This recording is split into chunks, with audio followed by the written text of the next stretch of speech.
Chairman, you're live. Thank you. Good morning, everybody. This is Management Audit Committee for June 18th, 2026. Matt, would you please take the roll?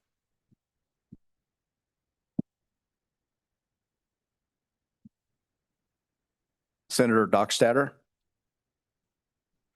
Excused. Senator Ide. Excused. Sorry. Senator McEwen. Here. Senator Olson. Excused. Senator Rothfuss. Here. Representative Lean. Here. Representative Locke. Present. Representative Williams. Here. Representative Sherwood. Here. Vice Chairman Larson. Here. Chairman Knapp. Here. Chairman, you have a quorum. All right. Thank you. We will proceed. I know we have a huge crowd here, so please remember the rules of decorum as we go. First up on the agenda is our administrative rules for legislative review.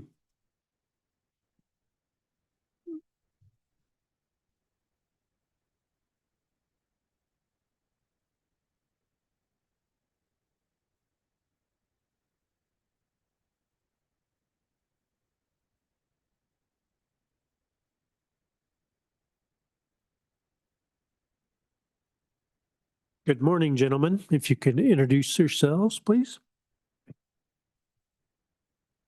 Morning, Mr. Chairman, members of the committee. My name is Matt Petrie. I'm the administrator of the Research and Evaluation Division of LSO. And to my left is Corey McAuliffe. I'll let him introduce himself. I'm Corey McAuliffe, the Associate Regulatory Impact Analyst with LSO. Good morning. Mr. Chairman, I will give a brief overview for this agenda item, really just kind of an introduction and a reminder to where we left off really in November at the Management Council meeting. And then Mr. McAuliffe will walk us through the various handouts that were part of that first agenda topic. As you remember, 2025 session, basically there was a bill that was passed, Senate File 127, which called for broadening legislative authority over what were termed major rules. Major rules are agency administrative rules, which clear one of two thresholds. The first threshold is that there is a $1 million impact. Technically, it's phrased as an annual impact on the economy of Wyoming that results in direct or indirect costs of not less than $1 million. That second threshold is significant adverse effects on competition, employment, investment, productivity, innovation in the state, individual industries, or regions within Wyoming. So if an agency is proposing rules, whether it be new rules to implement new legislation, whether it be amendments to rules, or even repeal of rules, if it clears either one of those two thresholds, then we deem it a major rule, and then it is subject to this greater review authority of the legislature. That review authority essentially boils down to us conducting what's called a regulatory impact analysis. And what that is in layman's terms is really a cost-benefit analysis to see whether the rules that an agency is proposing, if that is the best alternative to whatever issue those rules address, whether it be new legislation, whether it be just consideration of their own rules in light of changes in the environment that they operate in, whatever the case may be. So the last thing that I'll touch on really is that, and we've seen this before and it's part of your packet, is that it doesn't necessarily change the path that rules take now. So Uh, Currently, when an agency proposes rules, the legislature will have an opportunity to review those rules from a legal standpoint. So constitutionality, legislative intent, basically just procedural requirements for promulgating rules. That still occurs just as it always has. There's no change to that whatsoever. Ultimately, the governor's office, the governor will be able to still approve rules before the legislature can essentially weigh in on rules that it feels maybe deserve a second look. The regulatory impact analysis is typically completed after the governor has approved rules. And that was intentional in the original legislation. What it does is it gives the legislature the ability to come back in the following session and then address those rules that it has concerns with. So really just a reminder of what we did last year. We'll get into this a little bit further in the agenda, but the next aspect of this legislation was the original legislation, again, passed in 2025, gave this committee, the Management Audit Committee, the ability to suggest changes or propose changes to that original bill, Senate File 127. And what it called for was a report from the Management Audit Committee to the Management Council no later than December 1st of 2025. You'll recall that we completed that report in one of our late fall meetings, and we presented that to the Management Council. I believe it was November 18th of 2025. It recommended a bill draft, which went forward to the legislature. That bill was ultimately Senate File 63. It failed introduction on a 13-18 vote. And so those changes that the Management Audit Committee had suggested were not considered fully during the 2026 budget session. And again, we'll get into that a little bit further in the agenda, some of those changes that were recommended or considered previously.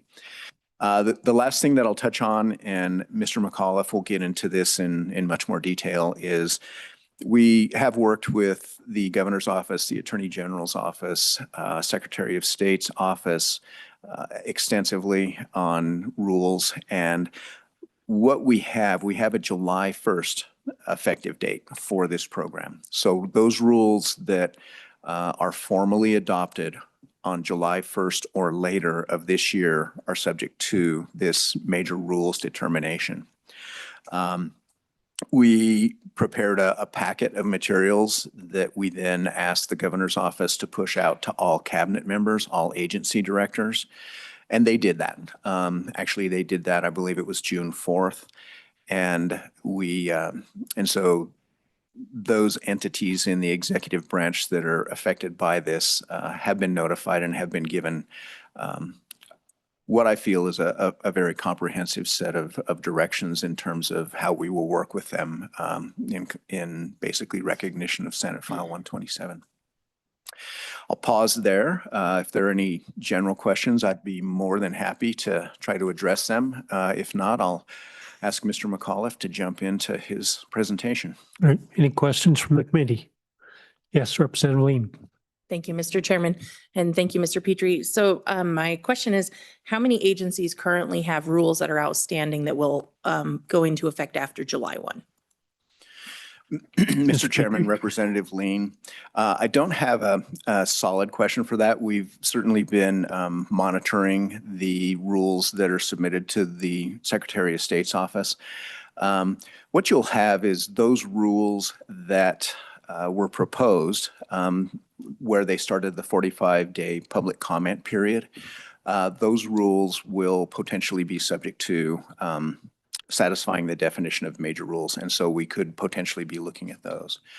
Again, the trigger for major rules is formal adoption of rules. So that occurs at the end of the 45-day comment period.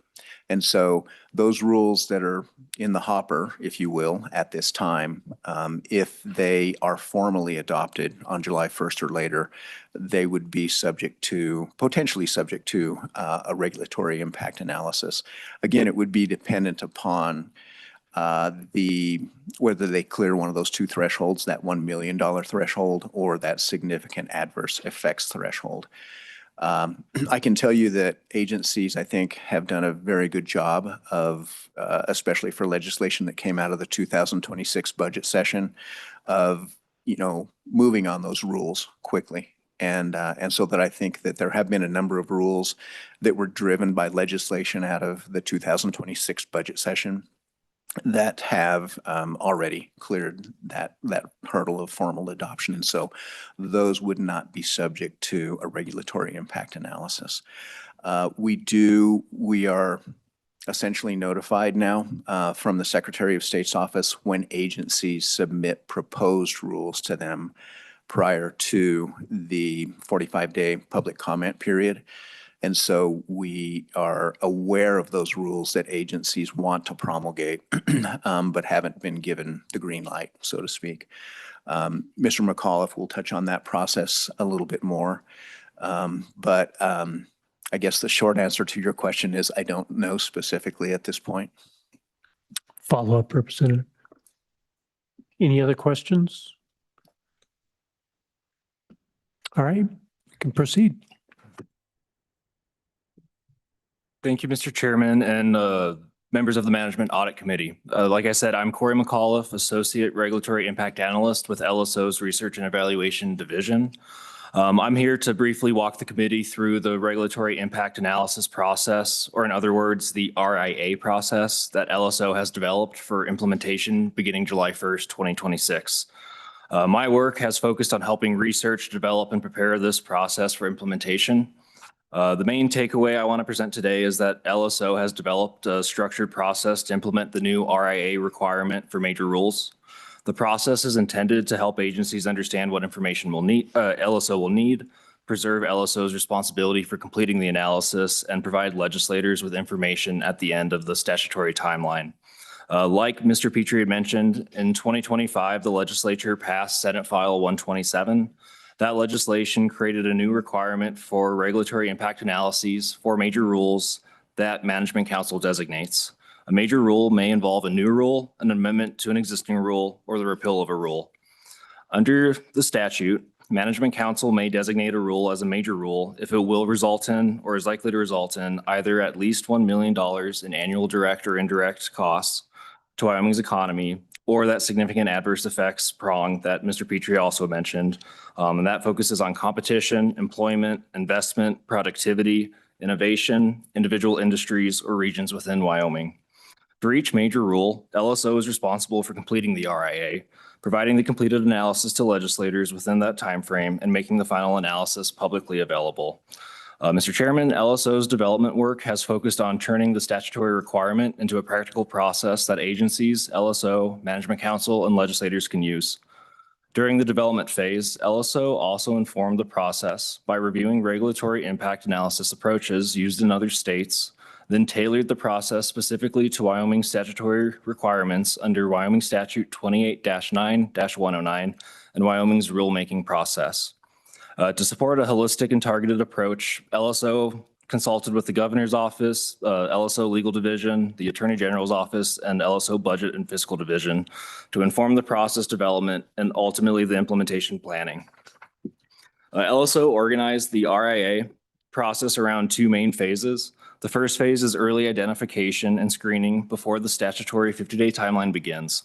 The second phase is RIA development after LSO receives that final rule approval notice from the Secretary of State. That structure allows LSO to identify potential major rules early while preserving the 50-day period for information collection, analysis, review, publication, and distribution. LSO has also worked through the process using a prior rulemaking example to test the timing, materials, and internal review steps before the implementation date. The first few items in your committee packet provide the roadmap for how LSO will implement the new RIA requirement. The cover memorandum introduces the process to agencies and identifies the supporting materials available to them. The RIA process document explains the timing, roles, and key decision points in the process. Included, the RIA guide provides definitions, examples, baseline comparison guidance, expectations for economic information, and other important details. In that guide, it also shows the major rule screening tool and the major rule agency survey. LSO uses the screening tool to support early evaluation of whether a proposed rule may meet the statutory definition of a major rule, and uses the agency survey to collect information needed to develop that RIA. Together, these materials provide a practical framework for implementing the new RIA requirement. Agencies can access the agency-facing materials on the legislature's website, where LSO will also publish future RIAs in a manner similar to the current display of administrative rule reviews. To help illustrate the RIA process to the committee, we also provided a process flow chart that visually summarizes the process from proposed rule review through publication. So when does this process begin and when does the 50-day timeline start? In practice, the process may begin when an agency submits proposed rule materials. LSO conducts an initial and independent review of those materials and may request the agency to complete the major rule screening tool if additional information or context is needed. LSO then places potential major rules before the Management Council through a consent list process. If Management Council designates the rule as a major rule and the rule later reaches that final rule approval by the Secretary of State, the statutory 50-day RIA timeline begins. At that point, LSO sends the RIA guide and the major rule agency survey to the agency for completion. LSO reviews the agency's completed submission, asks follow-up questions as needed, drafts the RIA, completes internal review, distributes the completed RIA to all legislators, and then publishes the final analysis on the legislature's website for the public. To develop the final RIA, LSO will draw from the supporting materials, the agency survey responses, and any necessary follow-up information to prepare a cost-benefit analysis that considers both quantitative and qualitative information. In the coming months, LSO expects to increasingly use predictive analytics to further quantify estimates for cost-benefit consideration where appropriate. LSO will also add a new analyst position supported by funding established through the 2025 legislation. In closing, LSO designed this process to support consistent, transparent, and timely regulatory impact analysis for designated major rules.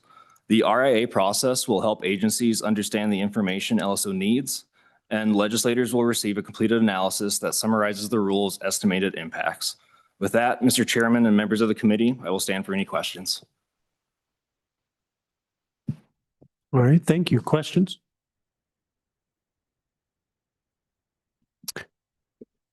Representative Sherwood. Thank you, Chairman, and thank you to LSO for all of your work in putting this memo and this process together. So as I understand it, step one is that initial screening tool, a preliminary survey to determine if the rule is major. And then step two is the agency going through the survey for the major rule. Could LSO staff speak to maybe the benefit of an agency self-identifying its rule as major and not having to go through the initial screening? And what would that do if they went immediately to step two in terms of time or resource saved? Mr. McAuliffe. Thank you, Mr. Chairman. Representative Sherwood. My answer to that, and I'll let Mr. Petrie add anything that he feels would support, but the benefit of an agency self-identifying would be just to give the agency more time to prepare materials, to prepare estimates, and ultimately just have more time to complete a more thorough analysis. Mr. Chairman, if I might add, I Yes, think Mr. Petrie. that some of the other value in self-identification on the part of the agency really is twofold. And I think that by asking agencies to consider those items that are laid out in the screening tool, it encourages them to take a very holistic view at their rules and their impacts, whether they're monetary impacts or otherwise. And so I think it provides a checklist not only for us to determine whether we feel that their rules may be major rules, but it also gives them a checklist for those things that they should consider when promulgating rules, and to ensure that the legislature feels that those rules were appropriate and were necessary. The other benefit I see to agencies self-identifying is that when they work with us on that regulatory impact analysis, they would provide what we call a statement of need. A statement of need is really a description of where they are now. What is the status quo? What is the baseline? And why do they want to change that? Or why are they required to change that through legislation? And so it establishes that baseline. And then what they ask themselves is, what's the concern? What's the concern with these existing rules? What was the concern that drove the legislation? And so where do we want to be at the end of the rules promulgation process? What change do we want to see? And so that statement of need under self-identification gives that background. It says, here's where we are today, here's where we would like to be, and here's how we're going to get there. So I think that there is value in self-identification. I don't know that it's absolutely necessary. But as Mr. McAuliffe indicated, I think what it does is it gives not only us, but also the agencies more time to think through their inputs into that regulatory impact analysis. Those questions will arise regardless, but it does give everybody a bit more time to work through those questions and answers. All right. Thank Follow you. up? Any other questions? Yes. Co-Chairman Larson. Thank you, Mr. Chairman. So I see after they filled out the screening tool, it goes to Management Council. And that is correct. And then they decide if it's a major rule in there by vote, I'm guessing. If they decide it's not a major rule and it just kind of lays there. Could you explain that a little bit? Mr. Petrie. Yes.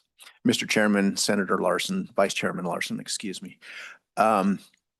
Yes, if you're familiar with the process that rules currently follow, again, LSO does a legal review of all administrative rules, again, looking at constitutionality, whether, what the intent of the legislation was that drove that rule.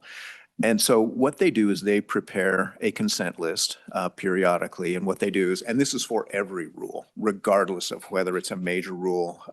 So our list would be shorter. But they submit that to the Management Council periodically, and they just basically say, hey, here are the rules that we are asking you to review.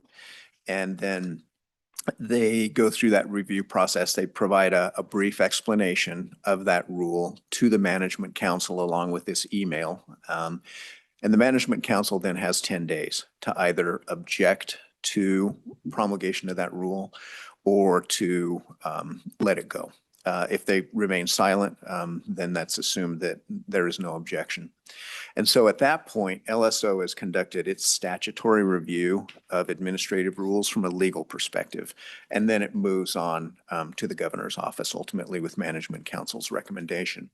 This process, we patterned it as much as possible after that. And so it will look very similar, but the volume will be lower. So there will be that email to all of the Management Council members.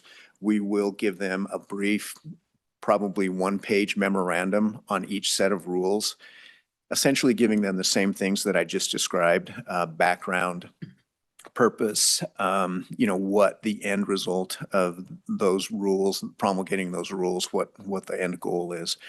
And then that's what they will use to consider whether they want to deem those major rules and start that RIA process. It will actually, in most cases, will occur prior to the formal adoption of rules. Again, we want to give the Management Council the 10 days that they need to consider those major rules.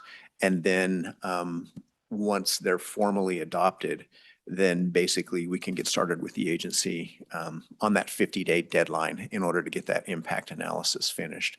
So again, the process looks very much like the existing process for administrative rules, but it's not as formal as, say, a committee meeting. It's a notification process with the information that the management council members need in order to determine whether they would agree that those are major rules. Follow up? Mr. Chairman, thank you. So in the bill, it didn't it gave them the option to say it was a major rule, I guess, but it is kind of concerning that we did adopt that bill, and if it met the 1 million or the other topics of in that bill, it concerns me that it isn't automatically gone to the RIA, the 50-day, and then to all the legislators. Mr. Petrie. Mr. Chairman, Vice Chairman Larson, that was a component of the bill that was introduced or failed introduction in the 2026 budget session, was that it would have removed that language where management council designates major rules. But in the absence of that change in the original legislation, we felt like this was the best approach. And it also gives management council, it really provides notice to them of those that we do feel are potentially major rules and that we want to explore further. And so I think there's value in that. And I think that because we tried to follow the process for the administrative rules legal review, that it doesn't stray too far from expectations, I don't think. But again, that was an aspect of the original legislation that was included for deletion during the 2026 budget session. And we'll touch on that actually in the next agenda item. We'll look at proposed changes to Senate File 127, as well as some other things that we recommended to Management Council for their consideration. Okay. Any other questions? Yes, Representative Locke. So this is just for my own edification and understanding this process a little bit better. So the agencies use the screening tool, but then you do an analysis to say they gave us sufficient information for us to be able to tell if this is major or a non-major rule. You do that analysis, say, well, there's not enough information here, but that's kind of you in that in-between step. That's what you're doing. You're making sure they didn't give enough information, then we need more information, or we can't tell. But you go through that entire process. So there's a little bit of that upfront analysis before it hits the management committee, correct? Mr. Chairman, Representative Locke, the screening tool is conducted by LSO independently, but we also may ask an agency to complete that screening tool as well in case we need any more information or additional context. Any other questions? Yes, Representative Lean. Thank you, Mr. Chairman. Thank you for putting this together. On page 4 of the Regulatory Impact Analysis Guide, under benefits, it talks about obsolescence. Could you give me an example of something that would become outdated or unneeded that would fall under this $1 million category under the rule changes that we might be looking at? Mr. Chairman, Representative Lean, the best first example that comes to mind would probably lie under equipment. If equipment were to be obsolete at that point, and it might make more sense as a benefit to forego that obsolete equipment, or it could be a system as well, or some kind of a process. Thank you. Any other questions? I just had one out of curiosity. So during the process, is any of this archived as well, so that there's a future reference back to why something wasn't considered a major rule change, or do we archive this? Mr. Chairman, through that walkthrough exercise we did, I've kind of developed an internal system of tracking all the justifications, decisions. It's probably more information than is absolutely necessary, but I wanted to be thorough. So I'll definitely be archiving stuff. That's something we'll train our new analysts to do as well, just to have that justification somewhere if somebody were to request kind of more information or justification. And I'll let Mr. Petrie add anything else he'd like. Okay, Mr. Petrie. Mr. Chairman, the regulatory impact analyses statutorily must be provided not only to all legislators when that regulatory impact analysis is complete, but also publicly. So the analysis itself will be posted to the website, be publicly available there. Will that analysis include all of the supporting documentation, potentially correspondence back and forth between LSO staff and agencies? No, if it's not part of the regulatory impact analysis, but it will certainly be retained by LSO. Thank you.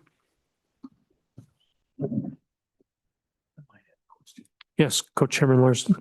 Mr. Chairman, thank you. I heard a brief comment on employees to help out on this. In the bill, was there 2 FTEs to go to this? Is that correct? And have you hired one? Is that kind of correct?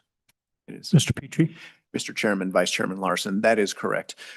In its original draft, there was an appropriation for 3 additional regulatory impact analysts.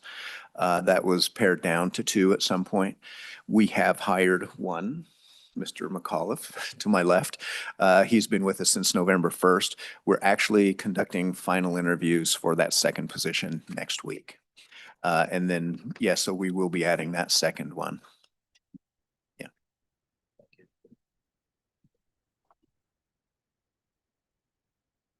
Okay.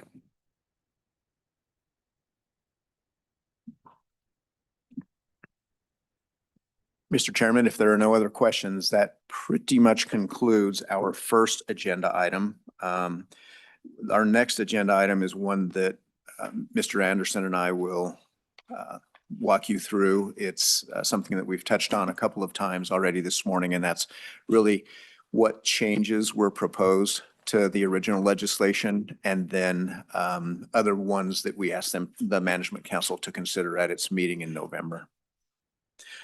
This will fall in your packet. You'll want to look for a fact sheet entitled Summary of Proposed Changes to Senate File 127.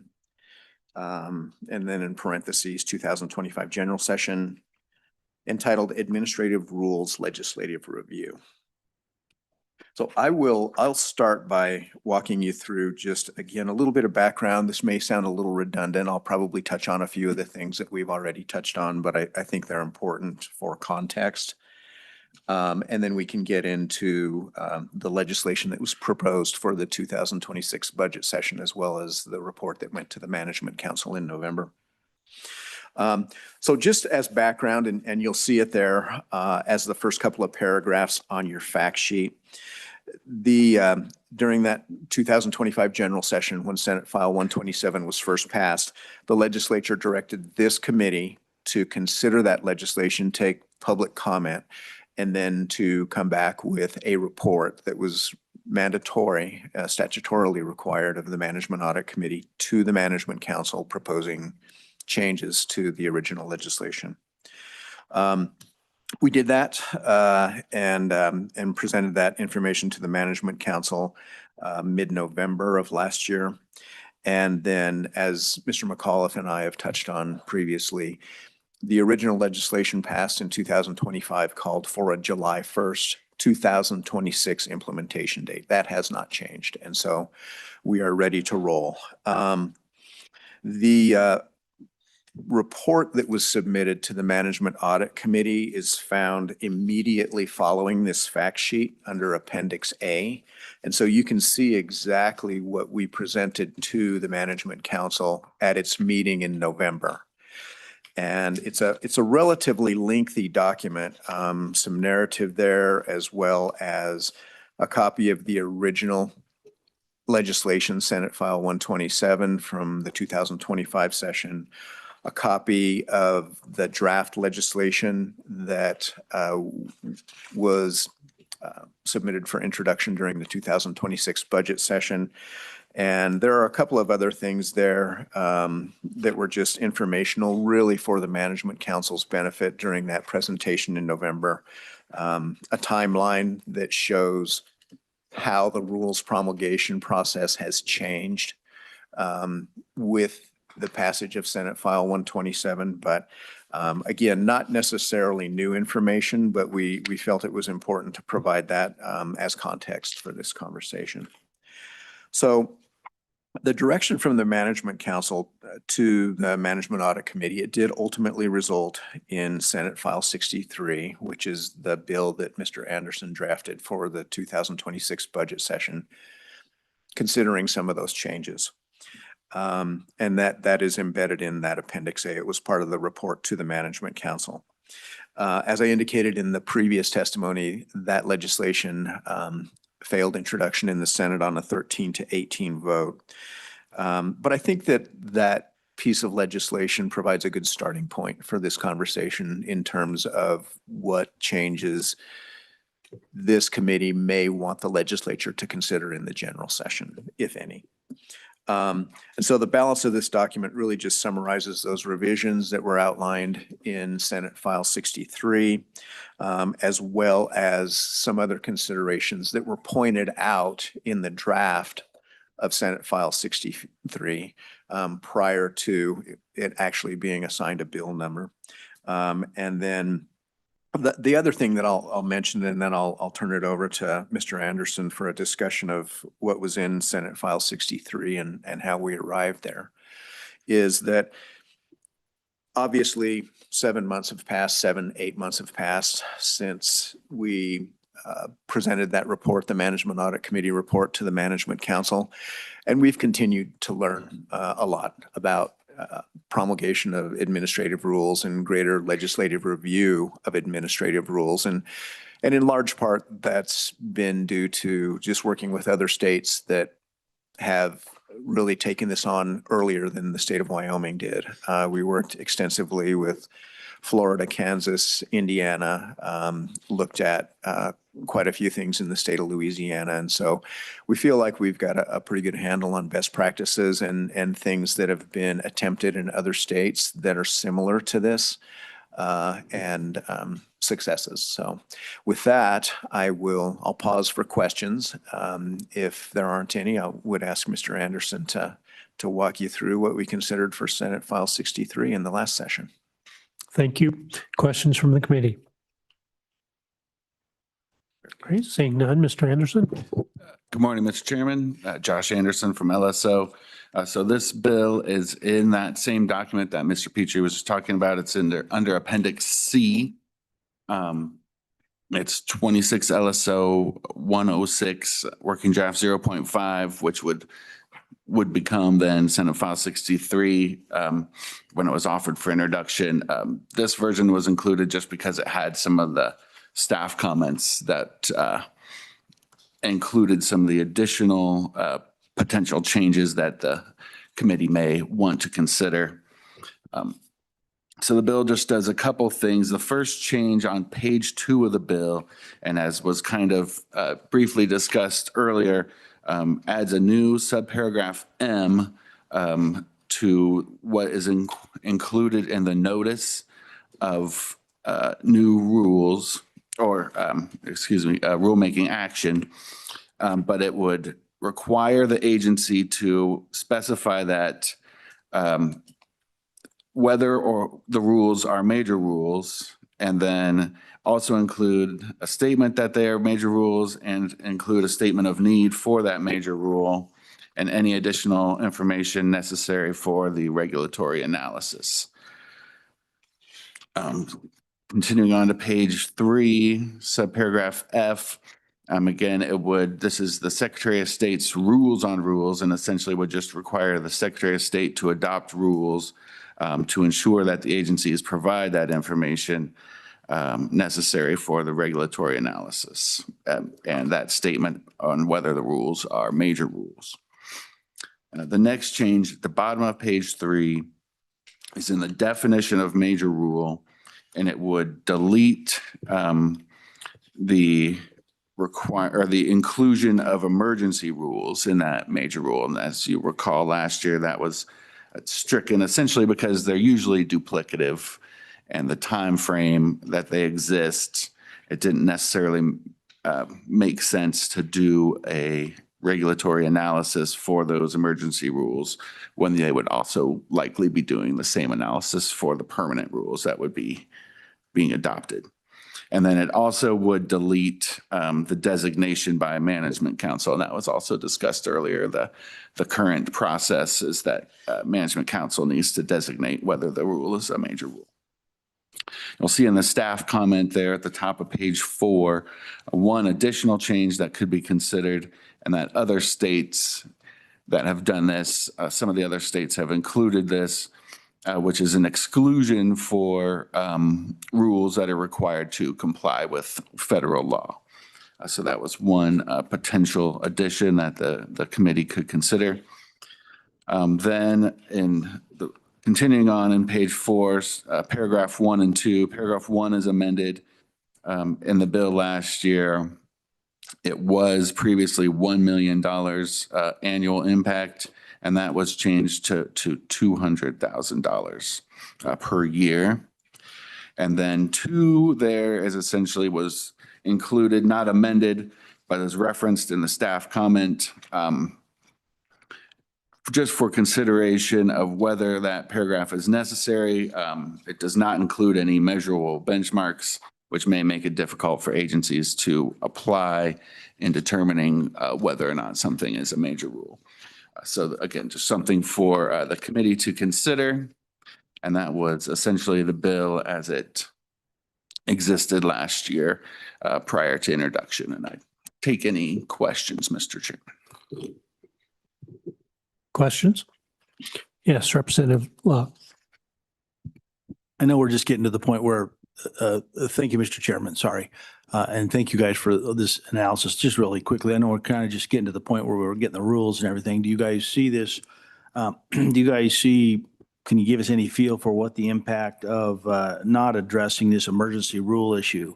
Do you kind of have any feel for how that's going to impact you in some of the upcoming changes that you see coming? Do you have enough data yet? Or are we still kind of waiting to see where we're at on that? Thank you.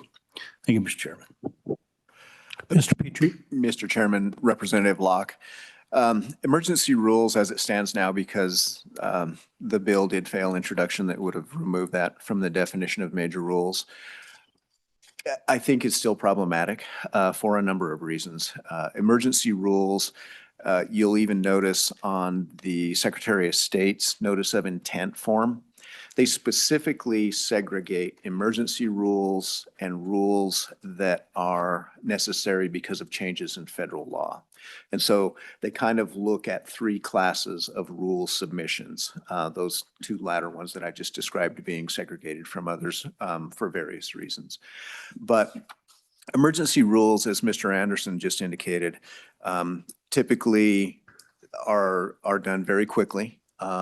And that's out of necessity on the part of an agency, because if you think about a bill that passes in a legislative session, often the effective date is July 1st, immediately following the session. The regular rules process takes pretty much an absolute minimum of 130 days to get through. And that's if absolutely everything goes as it should. Typically, it can take longer. Emergency rules allow agencies to put those rules into effect on the date that they're required to do so by legislation, usually July 1st. But they are truly emergency rules. They're operating on temporary authority, subject to final promulgation, final adoption of their regular rules. What happens with emergency rules is they often mirror regular rules. They look identical, and they have the same starting point. And so what they will do, agencies will submit those emergency rules to the governor's office for approval so that they can do what they have to do come July 1st. But then the regular rules can work through the public comment process. And so in that respect, as Mr. Anderson indicated, emergency rules are very duplicative of regular rules. They say the same thing. The other difficulty with having emergency rules as part of the definition for major rules is that emergency rules, as I just mentioned, have not gone through a public comment process. So you could actually conduct a regulatory impact analysis on a set of emergency rules. But then if the agency, through the public comment process, feels like they really need to change something in their regular rules, the ones that take longer to promulgate, then that effort realistically on emergency rules is wasted because you've just conducted an analysis on something that will never reach formal adoption on a permanent basis. And so those are two of the concerns, I think, with emergency rules. They're duplicative. They go into effect immediately. And also they're subject to change through the public comment period. Follow up? Have you in this, coming up, since you're saying this is being implemented, this will be implemented here pretty quickly. Do you see some rules that are coming up that are going to have that conflict? Because I can kind of see that. I know a couple of times we've done property. Thank you, Mr. Chairman. I'm sorry, I skipped that important part right there. But I know that for example, we've passed some property tax laws that did exactly that, where there kind of had to be emergency rules or otherwise county assessors can't do what they have to do. So I completely understand that. And I'm just kind of curious, are there some you see coming up that are going to impact us because this did not get through? So I'm just curious what you feel like the impact looks like, or if you have enough data yet to even consider that. Mr. Petrie? Mr. Chairman, Representative Locke, I think the short answer to that question is no, we have not. And the reason why, again, is because of timing. If there were a piece of legislation that came out of the 2026 session that said that it either had an effective immediate date or it had a July 1st, 2026 immediate or effective date, those emergency rules have obviously already been enacted. And what we're waiting for then is for the regular rules to follow suit and work through that longer process. So some of those regular rules that may be following emergency rules may very well be subject to a regulatory impact analysis when they're formally adopted. And I think that kind of underscores my point, is that you're considering the rules in what the agency considers their final form. Those are the regular rules. Emergency rules are again, rules that the agency really needs to put into place very quickly because there's a statutory deadline.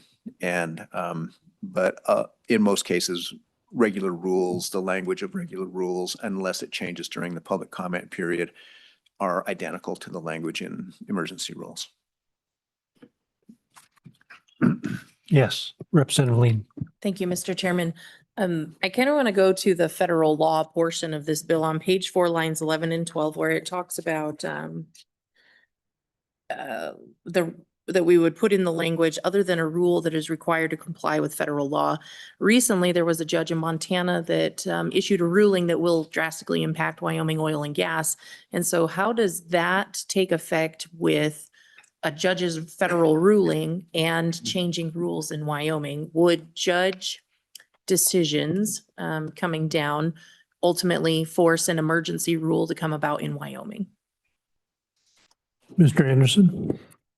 Mr. Chairman, that's an excellent question. I mean, I don't know that a simple judicial decision by itself would necessarily mean that the agency would be required to amend their rules. But again, it would probably be a case-by-case type of thing. I think this was envisioned more of, things where there are specific federal statutes say you have to have these rules in place in order to receive funding or something like that. I think that was kind of the intent of this language. And maybe we could, if the committee wanted to go that route, we could clarify that language of, federal statute or something like that, Mr. Chairman.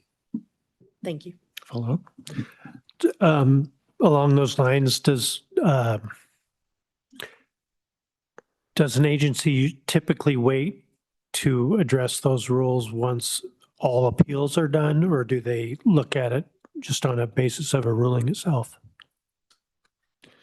Mr. Chairman, yeah, again, I think that would probably be case by case on, what it was. And yeah, like I said, I think if we were concerned about that, it might make sense to change this language slightly and clarify we're talking about federal law, federal statutes and regulations. Anything to add, Mr. Petrie? Thank you, Mr. Chairman. I think just maybe a few things that I might add. Some of the considerations that were presented to the Management Council in the report that came from Management Audit. They did this particular change, though it was discussed, was not included in the bill draft that went in for the legislature's consideration during the 2026 budget session. But if you look at just the fact sheet for this agenda item, on the second page of that fact sheet, the second bullet item there, you'll see, or excuse me, the third bullet item there, you'll see some of the concerns that this inclusion of rules that are driven by changes in federal law, some of the concerns. And these are concerns that other states that have enacted legislation similar to this broadened legislative review of agency administrative rules. And again, even the Secretary of State's office recognizes that rules that are driven by changes in federal law differ, if you will, from rules that are driven strictly by changes in state law or just changes in agency operations. So I think that, one of the things that we discussed with the Management Council in November was the notion of primacy, where the federal government recognizes in passing federal legislation that it's not necessarily a one-size-fits-all because of unique aspects of different states. A piece of federal legislation in its enactment through the rules process may need to be tailored, may need to be customized to some degree, and the federal government recognizes that. And so you will find areas where the state will argue, and I'll ask Mr. Anderson to jump in here if I'm stepping outside the legal description, but I think that the federal government recognizes that, let's say in some areas, I think regulation of coal mining is probably a good example where the federal government recognizes that the state of Wyoming understands the impacts of coal mining in the state of Wyoming, the benefits, the costs, so forth.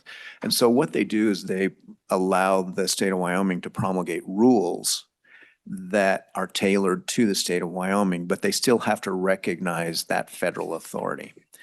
They have to still remain within the bounds that are established by that federal authority, but they give states the ability to promulgate rules that tailor that federal legislation to fit that state's circumstances.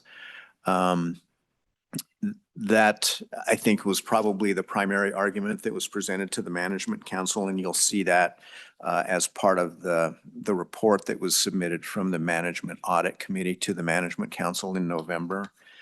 I think that it accommodates rules revisions that have to be implemented very, very quickly. So let's say that the federal government changes federal law on which drugs are classified as illicit drugs.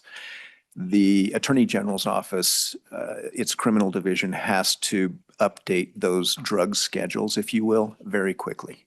If I remember correctly, within 30 days. And so what you have is you have federal legislation like that has to be implemented very quickly. And so the Attorney General's office is promulgating rules to do that, to be in compliance with that federal law.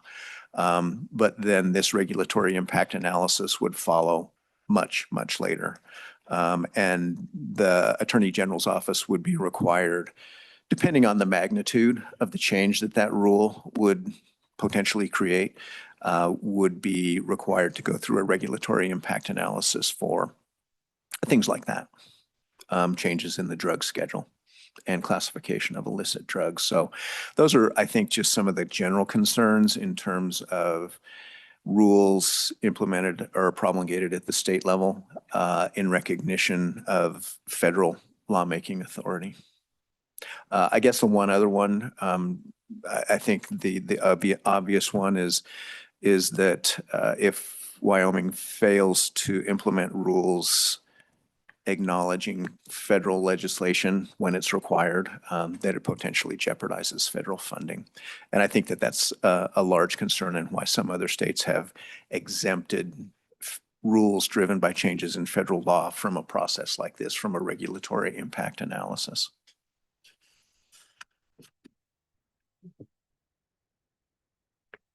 Yes, Representative Block. Thank you, Mr. Chairman, and thank you for that.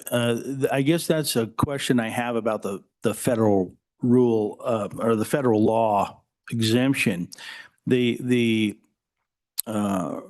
regulatory assessment, in my mind, it seems to be still very, very relevant, at least from the perspective of whether you call it a major rule or whatever, but that analysis seems very important because we certainly have to understand at that what the impact is. And that's a piece that I guess I'm just trying to fully understand the nuance here of why we would exempt that, because the analysis, whether we call it a major rule, we don't call it a major rule, whatever we do, but certainly that impact analysis is critical. We've got to understand how that's impacting us, and especially considering Mr. PG, thank you for that. Your explanation was very detailed, which was nice, because you're talking about the fact that within that federal law, there's, for lack of a better term, wiggle room, let's say, for implementation of those laws. So it would seem to me to still be an important issue for us to be able to say, hey, yeah, that's a major impact to the state, and we would have to understand that. I don't know. I'm trying to understand that better. Any thoughts you have or clarification, and maybe I missed some of that in your previous discussion, but I'd just like to understand that a little bit better, why we would say no when it could still have impacts that we're concerned with, and the fact that those rules have some flexibility. I'd like to understand why we wouldn't do that. Maybe that'd be helpful for me. Mr. Petrie or Josh? So, Mr. Chairman, I'll start, and then Mr. Petrie can certainly jump in, but I think, so for his example of, prohibited substances, if we change that to comply with federal law, there may be, it may cause it may cause a financial impact, but I think I guess it would be a policy choice, because we still would have to make that change to be in compliance with federal law, whether or not it had that major fiscal impact. So certainly the body could decide they want to still see that information, but I think the idea was it may not be as necessary to have that, because we'd still have to have that rule in place regardless. Now, it may give the body the ability to look at that and make some further policy decisions. But I think that was the general idea why some other states have done this, is to say, whether or not it creates this major impact, it's something that the state has to have in place to be in compliance with the federal law. I'll let Mr. Petrie jump in if he has anything additional. Mr. Chairman, Representative Locke, just to add to that, I think that, as it stands now, and Mr. Anderson touched on this briefly, answering a question for Representative Lean, is maybe we could tighten up that language in terms of rules driven by changes in federal law to make it a little more explicit. It's relatively broad now, but perhaps the committee would consider adding additional language that would exempt rules driven by changes in federal law for some of the things that we just described, where the state has primacy. Say in my example with operations of coal mines, or as both Mr. Anderson and I alluded to, implementation of changes in drug schedules at the federal level. So, there may be potentially some middle ground in terms of conducting analyses on rules driven by changes in federal law. But looking at rules driven by changes in federal law where we've already been given, where we don't have as much of a choice as Mr. Anderson just alluded to, or in areas where the federal government has given us the ability to tailor our rules to fit their legislation. And just a follow up to that, I think that language is important because it does dive into significant adverse effects on things as well, which is part of our criteria. And not all federal laws are equal on that standing. So, Mr. Petrie. Mr. Chairman, I wouldn't disagree. I don't know that I would have anything else to say, any other comment on that, but I wouldn't necessarily disagree. Senator McEwen, did you have a? Okay. Co-Chairman Larson.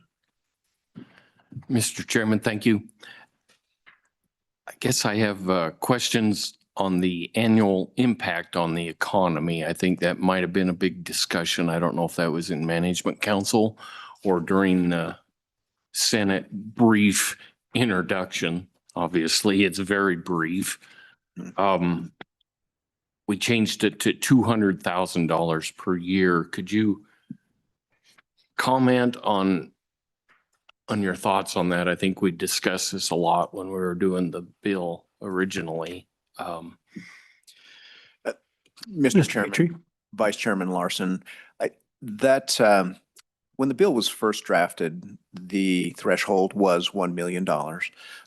There was consideration of changing that threshold during a management audit committee meeting last fall. Different numbers were considered. There was a $500,000 figure considered. Ultimately, the committee settled on $200,000. $200,000 is a significant amount of money, but for some agencies, especially your larger agencies, health, transportation, family services, workforce services, so forth, $200,000 impact is a relatively low number in terms of broad rulemaking authority. What we found in working with other states is that you tend to see these lower monetary thresholds with a more restricted definition of regulatory impact analyses and who they apply to. And what I mean by that is that when you see a lower monetary threshold, you're looking at states that typically only want you to do a regulatory impact analysis. They only want you looking at impacts on small businesses and small or local governments. And so what they've done is they have a lower monetary threshold, but the pool of concerns, the pool of rules that they're considering for an impact analysis is smaller. It's not as broad. In Wyoming, it's essentially the entire economy. And so whether it's a Department of Transportation or a Department of Health rule, or whether it's a rule that's only going to affect relatively small communities, the same standard right now is applied in Wyoming, that $1 million threshold. So typically, again, when we see lower thresholds, they occur in states that they're only concerned about those impacts on small businesses and small communities. And so there's kind of an argument of scale there. If our legislation said we're only really concerned at this time with impacts on small businesses and small communities, then that's where you see those lower thresholds in other states. Without restricting your analyses to smaller entities, like smaller communities and small businesses, then you see higher thresholds. My only other concern with the dropping the threshold below $1 million. It's just the impact really on not only LSO, but also on agencies in terms of the work that it creates for them and the resources that they have to accomplish that work in doing a much higher volume of analyses. It would also result, of course, in those analyses provided to legislators as well as the public. It would just increase the volume of those significantly. The original appropriation in Senate File 127 for 3 positions was considered at the $1 million threshold. That was ultimately reduced to 2 positions with the threshold remaining at $1 million. Consideration of decreasing the threshold to $200,000 didn't change the appropriation for positions. Follow up. Thank you, Mr. Chairman. Do you see where you could maybe do different thresholds for different agencies? Is that a possibility or an idea that might help? Mr. Chairman, Vice Chairman Larson, I think you could, but I think you would have to do it statutorily. Because as it stands now, that $1 million threshold applies to all rules. All rules that are submitted will go through that screening tool, basically to say, yeah, we think this might be a major rule because it clears that $1 million threshold, regardless of the scope of the impact of that rule. So whether it affects the entire state as maybe a rule from a large agency would, or whether it just affects small communities, small businesses, you just don't see that delineation in statute at this time. And I don't know that we in implementation would have the authority to make that call ourselves. I might defer to Mr. Anderson on that. Mr. Anderson? Yeah, Mr. Chairman, I would agree with Mr. Petrie that as currently written, it just says, it's just set at that $1 million mark, and there isn't a lot of flexibility. If the committee wanted to add something like that or to do some type of a tier process, I think that would be possible, but it'd be something we'd have to do in the legislation. Follow up. Mr. Chairman, not on that topic necessarily. I might be going to a different one. And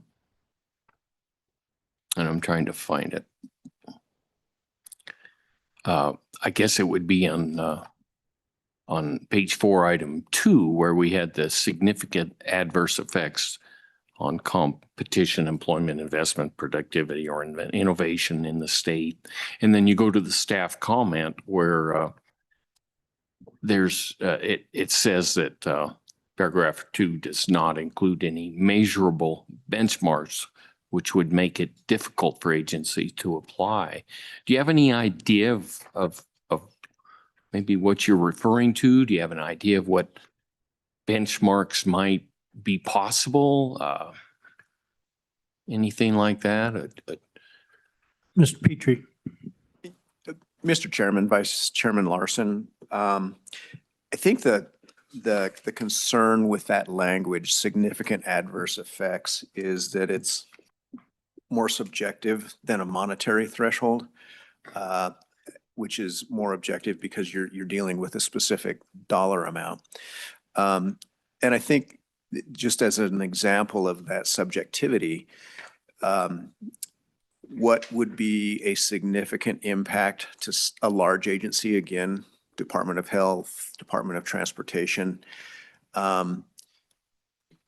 may not be the same as a significant impact to, again, going back to local small businesses, small governments. And so that level of subjectivity, is it a significant impact? A large agency may view that portion of the definition significant much more differently than a small agency. So you've got some subjectivity there, which also presents some difficulty in applying that threshold consistently for rules promulgated by a large agency versus rules promulgated by a small agency with a much smaller population that they serve.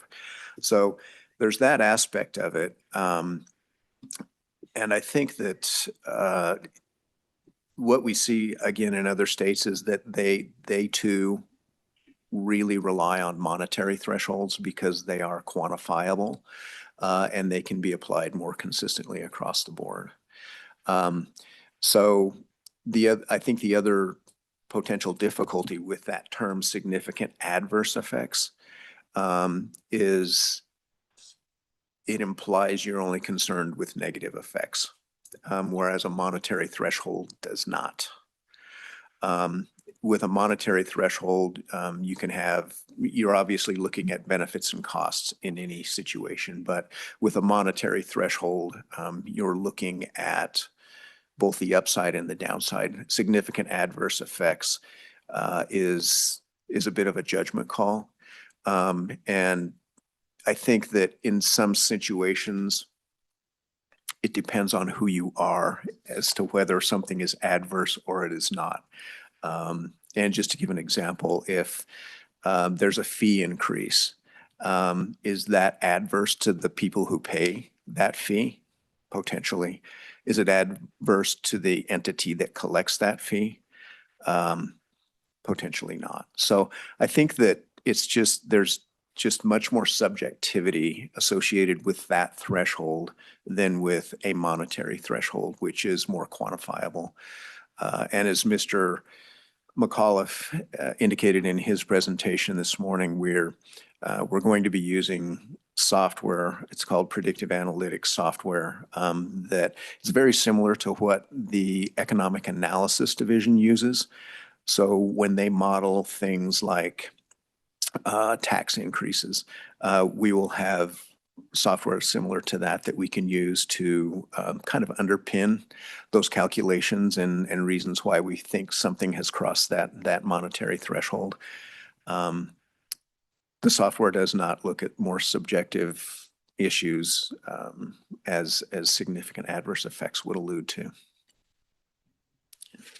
Mr. Chairman, this is Chris. Yes, Senator Rothfuss, and then Senator McEwen. Thank you, Mr. Chairman. I have a few questions. I have three if I can take a moment. The first is on the last discussion, which gets at the significant adverse effects on competition. So the Romanet 2.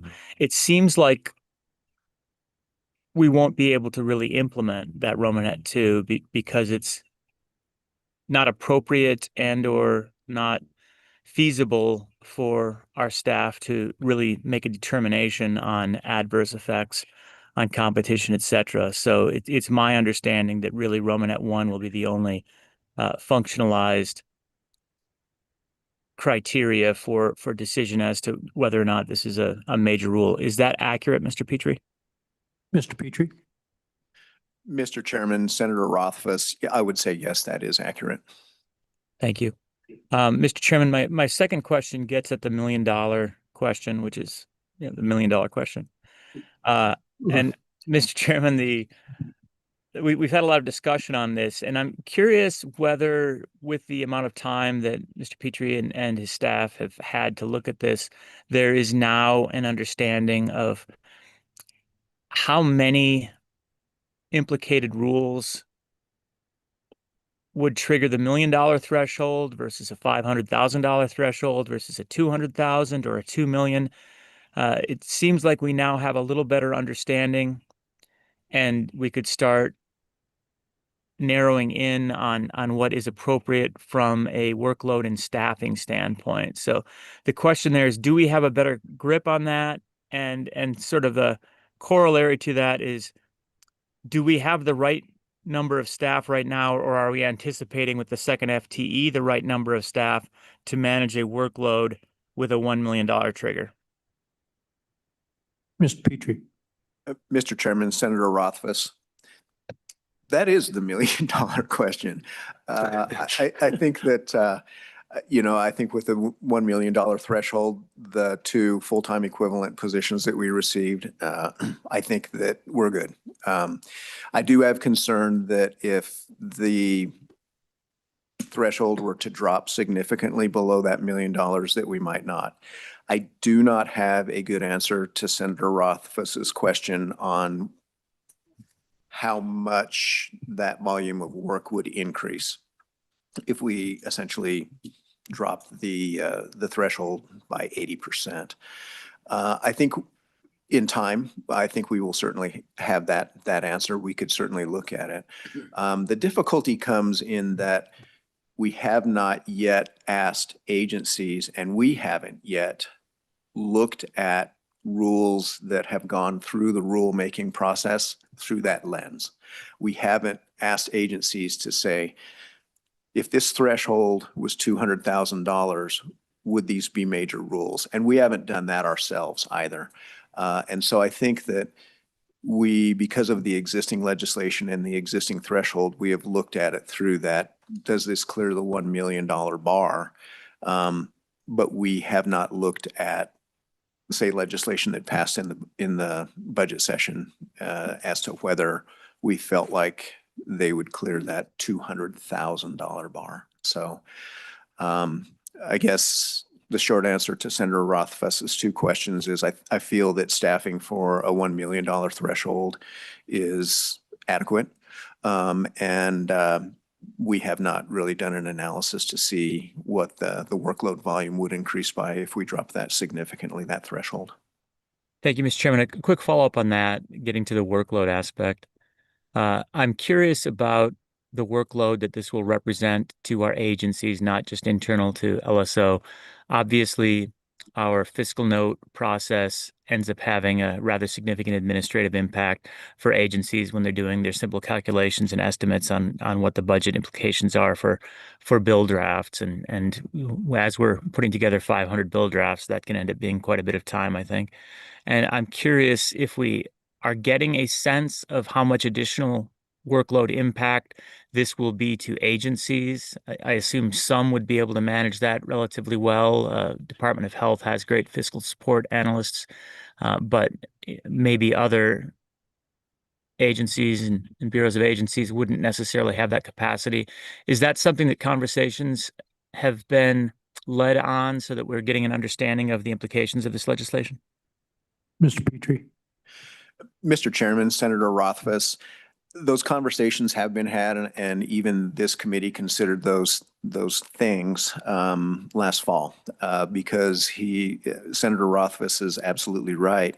The Department of Health has a policy staff. They have a large fiscal department, and so I think they're much better positioned to help us conduct a regulatory impact analysis, to look at those things on that screening tool to make sure that they've considered those when they're promulgating their rules.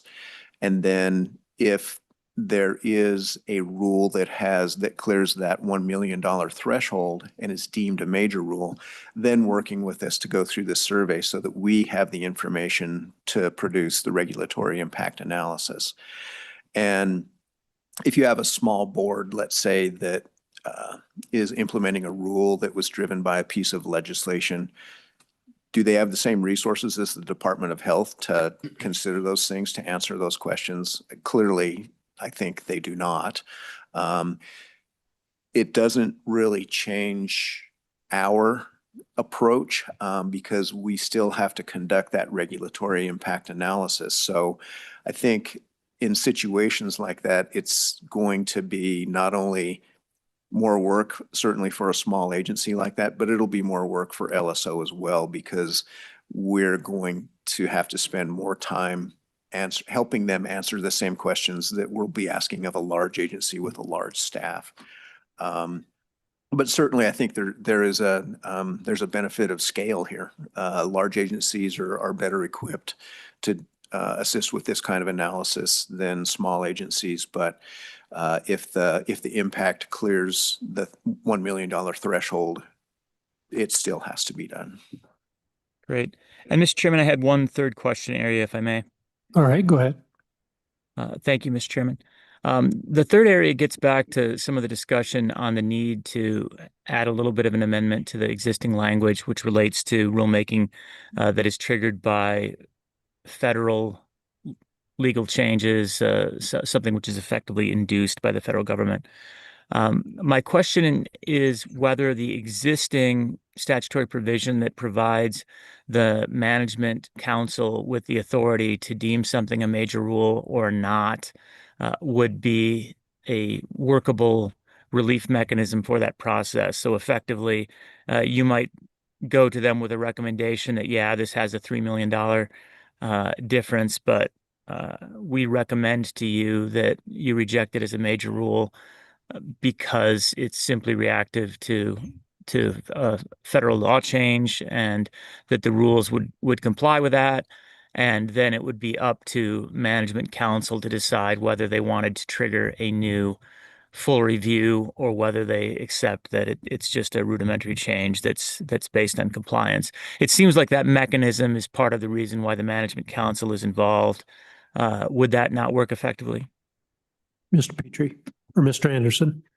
Mr. Chairman, I think that's a good thought. I think the way it's written, I think LSO would likely have to still identify it as a potential major rule.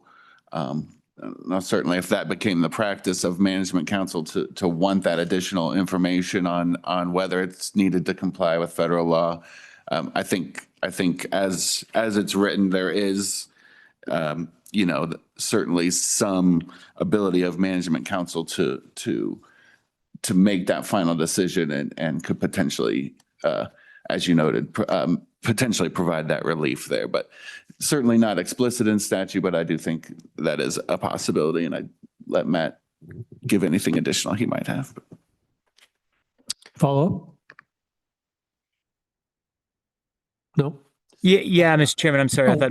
I thought Mr. Petrie was answering that. Just quickly, and I guess it's a little confusing perhaps to me, when management council could get involved with that. Would our LSO staff be required to do quite a bit of work before management council could say, hey, don't do any work on this? Don't do any more work on this. Let's not call this a major rule. Or is there flexibility there? How do we see that as reading based on the letter of the law? Mr. Petrie? Mr. Chairman, Senator Rothfuss, two aspects to my answer to that. I think that, as Mr. Anderson indicated, I think that what you have in statute now, where it gives management council the ability to designate major rules, I think is relatively broad. I think it's also important to note, however, that, and I touched on this briefly earlier, is that even when agencies submit their rules to the Secretary of State's office, the official registrar of rules in the state of Wyoming, they distinguish between emergency rules, rules driven by federal law, and rules, what we call regular rules, rules that are typically driven by state law. And so I think just the fact that they draw that distinction between those three different types of rules indicates that it's not an apples to apples comparison across the board. They differ in some respects. In terms of work on LSO staff to put together a kind of a pre-analysis, a brief analysis of something, a rule that's being driven by a change in federal law, we would certainly do that and would be glad to do that.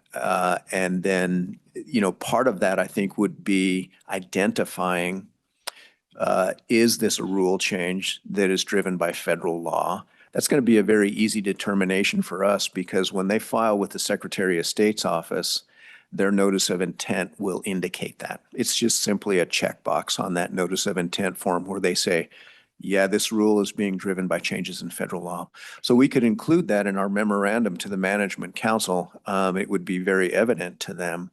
But then I think under statute, with their ability to designate major rules, it would potentially be up to them to decide whether they wanted us to proceed with a full-blown survey and completing that regulatory impact analysis.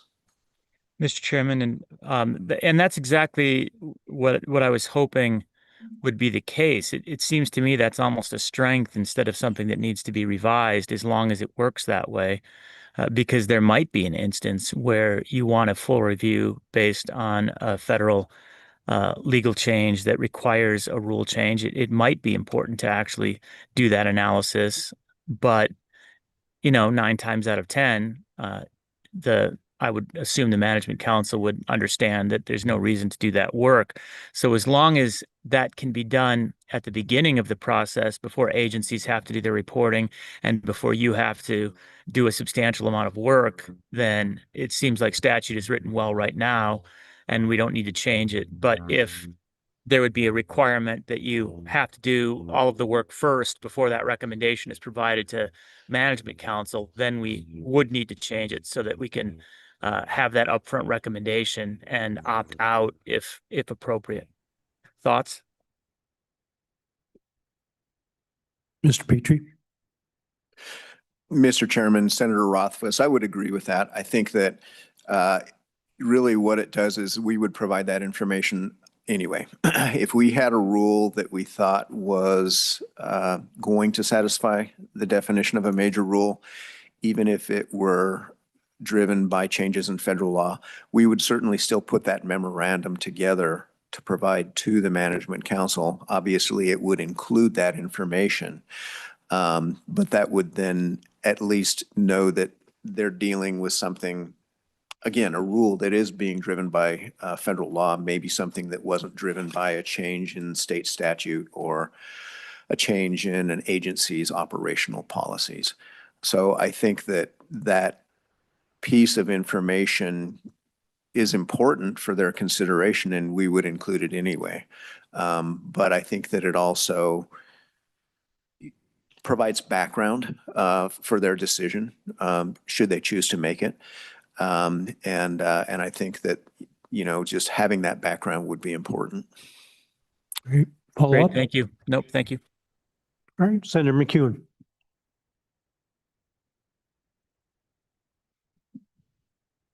Thank you, Mr. Chairman. And this is just for my clarification. Ultimately, who would determine what an adverse effect is and isn't? I see this going all over the place. Is there a one-stop shop or is it a group? And we use the term staff, which could mean many different things. Thank you, Mr. Chairman. Mr. Petrie? Mr. Chairman, Senator McEwen, as it stands now, it would be staff. It would be staff in conjunction with agency staff. So as we work with them, again, at the beginning of the rules process, prior to an agency finishing their public comment period, so at the beginning of that 45-day public comment period, they will have already submitted their rules to the Secretary of State's office to just basically say, hey, here's what we're thinking about doing. We would be aware of that at that time. We would take our own screening tool, ask ourselves those same questions prompted by that screening tool, looking at those rules, and then say, you know what, we think this is a significant adverse effect. We would ask the agency to do the same thing. Is there the potential that we would disagree? Yes, absolutely. I think that potential for disagreement is greater when you use the significant adverse effects threshold than it is with the $1 million monetary threshold. Again, because significant is a fairly subjective term. But the answer to your question about who would make that determination, it would strictly be Research and Evaluation Division staff. Yeah, and as Mr. Anderson just pointed out, then it would go to Management Council as well, ultimately. But I think that internally at LSO, it would be Research and Evaluation staff, those people that are most familiar with that screening tool. But it would certainly require collaboration and coordination with the agency. You have to follow up?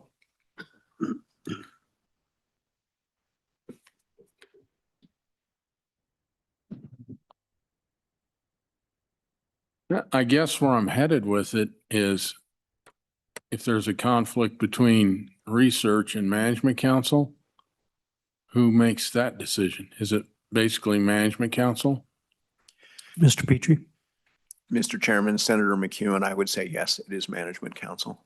I think that they would have ultimately the authority to decide whether something satisfied the definition of major rules and they would designate it as such. Really what we're doing, that's kind of the last step, if you will, in the process. Well, it's not the last step. It's very close to the last step. So what we would do is we would take a look at the preliminary information we put together as well as what the agency provided. That's what we base our memo to the management council on. If they then feel like that rule satisfies the definition of a major rule, they tell us that. Usually they tell us that because they did not object to what we provided to them. But then the agency actually formally adopts its rule. And so it asks the governor to sign its rule into effect. It still has to go through our legal review at LSO. It still has to go through a review by the Attorney General's office, and it still has to go through the procedural requirements at the Secretary of State's office. But once the Management Council indicates it's a major rule, then they've basically told the governor's office that they feel like it is subject to this legislation and that regulatory impact analysis has to be done. When we write our memo to the Management Council, the rule still has not been formally adopted, and it hasn't cleared some of those other procedural hurdles, legal review, Attorney General review. And so the bill could still fail and the governor could still refuse to sign, or excuse me, the rules could still fail. The governor could still refuse to sign those rules based on advice that he's received. But when we provide that information to the Management Council, you're very close to the point where the rule is going to be formally adopted and considered for signature by the governor. Thank you. Yes, Representative Locke. Thank you, Mr. Chairman. One other clarification on that language, been discussed quite a bit, the significant adverse effects. I know you guys did a pretty thorough analysis, and I'm sorry, it's probably in there, but is that language used by other states, any other states at all? And I'm curious about that. Mr. Petrie? Mr. Chairman, Representative Locke, short answer to your question is no. For the most part, it is not used by other states. And I think for that same reason, when they look at effects, whether positive or negative, they want a way to quantify those. And I think they want a way to consistently analyze the impacts. And that can be done more easily when you have quantifiable information rather than relatively subjective information. There's also that assumption that all impacts or all effects are adverse. And as I indicated before, adverse is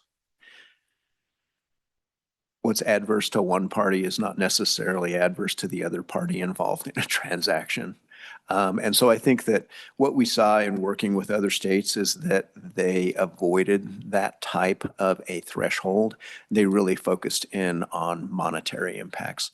Some of them, whether they've done it over the years through experience or they did it when they began their program, their analysis program. Some have, as I mentioned previously, focused in on impacts on smaller populations, small communities, small businesses. I can't remember exactly which of the states that we worked with that did that. I want to say it was Florida.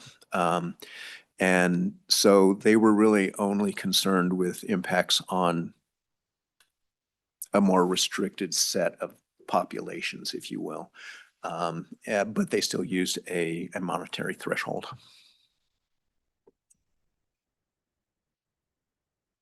Yes, Representative Lean. Thank you, Mr. Chairman. Along that note, my question is, when you were passing out this regulatory impact analysis, was the data that was requested to come back to give this document a good foothold, was there any indication that the data being asked for would be hard to come by? Mr. Petrie? Mr. Chairman, Representative Lane, yes, absolutely. What you see in that screening tool is really a fairly exhaustive list of things that we would ask agencies to consider. The first time that we drafted that document, all those bullet items that you see there, we actually posed them as questions. The more we thought about it, we recognized that agencies wouldn't always be able to answer every one of those questions. And in some cases, some of those questions wouldn't even be applicable.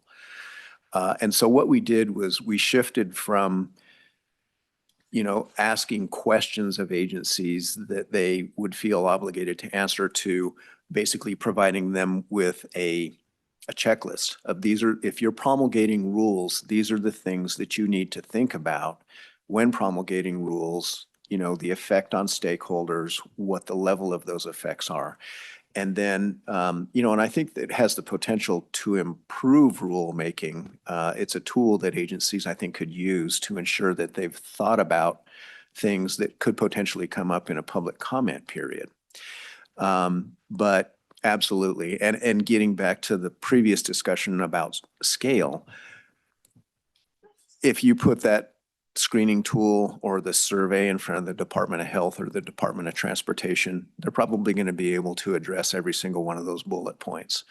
But if you put that in front of a small board that oversees, practitioners of some type, they may not. And we understand that. And so in our analysis, we can only base our analysis on information that we have available to us, whether they provide it to us or whether we find it on our own. And so we understand that there are going to be aspects of analyses of those bullet points in that screening tool that agencies simply don't have answers for. Yes, follow up. Thank you, Mr. Chairman. So when that brings us back to this dollar marker, was there any suggestions given by any agency while drafting this document that gave us an indication that there, instead of a dollar marker, they may be something else that we could measure the rule by to come up with an economic impact on when we would need to review rules? Mr. Petrie? Mr. Chairman, Representative Lane, I would say no. We did not get any input like that from agencies. I think, quite honestly, they're probably struggling a bit more with the significant adverse effects language than they are with the monetary threshold, because they have to consider that anyway in preparation for public comment. Follow up? So I kind of struggle with that too, in staff comments, since we have lowered that threshold down to 200,000 and include significant adverse effects, there's some concern, I think, of how many rules that could catch in the volume that would come to LSO. But number two, I see as important somewhat beyond financial. And the only thing I can go back to is like COVID restrictions or things like that, where it causes adverse effects on seniors or adverse effects on small businesses, and sometimes beyond financial. I agree that this may be so broad that you catch any rule change can have an effect either way. Just your comment on that. Mr. Chairman, I do think there's value in agencies considering those adverse effects. I think that the difficulty arises in agencies' interpretation of significant. And I think the other difficulty is in consistent application of that. Again, what is significant to the Department of Transportation's constituents versus what is significant to the cosmetologist board's stakeholders, applicants, practitioners. So I think that's where the difficulty lies is just interpretation of what is significant in the eye of the beholder, if you will. And then how does LSO apply that significantly? How do we then, without a monetary figure, how do we say, yeah, we think that even though the Department of Transportation couldn't answer a question about monetary impacts, that it would be significant, and then apply that, really that exact same rationale to a much smaller entity with a much smaller affected population. In discussions, can you think of, has there been a look at revising that language to make that any easier at all? Mr. Chairman, the significant adverse effects language? Not to my knowledge, no. All right. All right. Other questions? Okay. Do you have any other comments? Mr. Chairman, I do not. I just want to thank the committee for taking another stab at this one. It's round 3. No, I think we've got a good process. I think we're in a good position to implement. Are there potential areas for improvement? I do feel that there are. But I think I appreciate the committee's willingness to consider further consideration and, including those things that were brought up during the budget session and some of the other things that we asked Management Council to consider and consider it. It's going to be an evolving process because as we work through implementation of this, we'll learn things that we don't know today. And the process itself will evolve over time. But I think that these 5 aspects that we've laid out in the fact sheet are really the things that we've either identified previously that potentially were improvements or were at least worth further consideration. And that's kind of what we focused on at this point. I agree with you, especially when it comes to staffing, to see how that evolves. But all right. Great. Thank you. Thank you. I'll open this up to public comment. Mr. Chairman, Yes. if I'm not mistaken, I believe Representative Sherwood might have had a hand up. Well, I apologize. Representative Sherwood, I'm trying to keep cognizant of the screen, but I know you had your hand up and then down, and then do you have any questions that you would like to submit? Yes, thank you, Mr. Chairman. A lot of my questions did get addressed during the committee's discussion. Thank you for that. I just wondered if there's any interest in creating a new bill draft to work and to address some of the changes we discussed today. All right, thank you, and I apologize. I appreciate your patience. I think we'll receive any public comment and then go on to any changes in bill draft implementation. Okay. All right. Is there any public comment online? There is nobody online. Okay.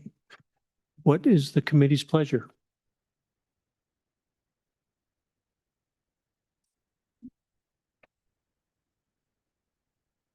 If anybody has any suggestions for language changes, Representative Lott.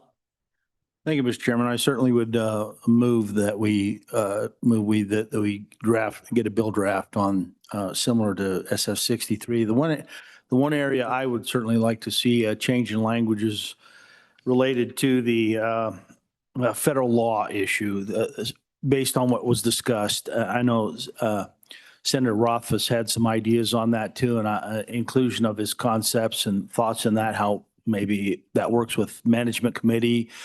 But I do think the language, I would like to see the language in this bill draft at least include some changes to that, to where that difference between those things that are relatively clear cut versus the things where the potential flexibility of the state's implementation can be considered as part of that. So I'd like to see that language change in the bill right now.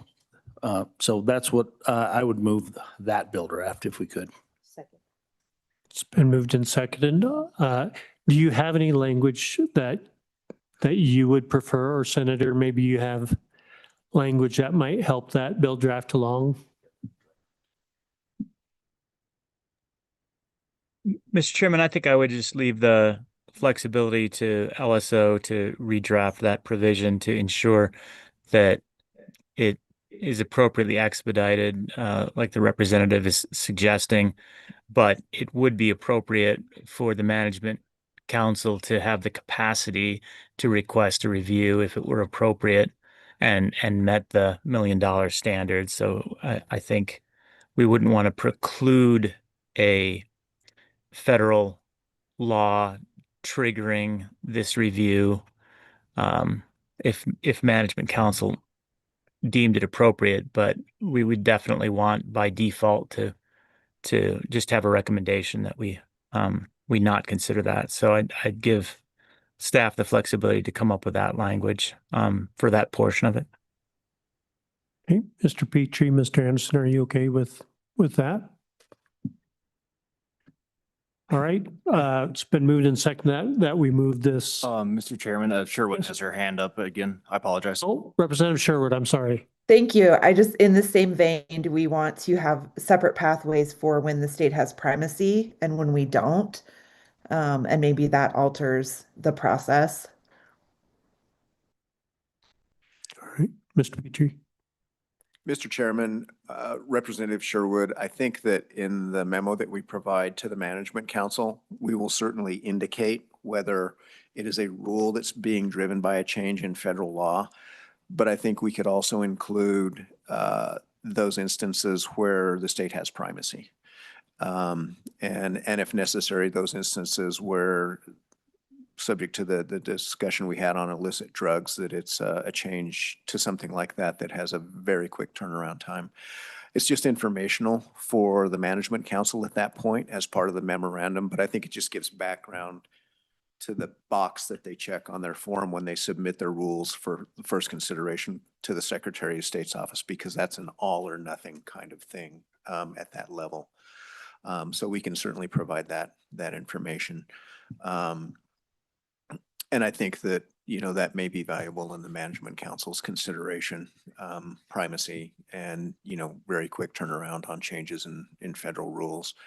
Ultimately, I think the way that the legislation is drafted as it exists now, it's still the Management Council's call on whether they designate that as a major rule. All right. All right, it's been moved and seconded that we move this bill draft along with the changes recommended to LSO. All Mr. those in Chairman. favor? Mr. Chairman, Yes, Senator. further discussion? Based on discussion, we do have the provision in the previous rule that includes the emergency rule language. I think we should leave that in, and I think that a lot of the cleanup is there.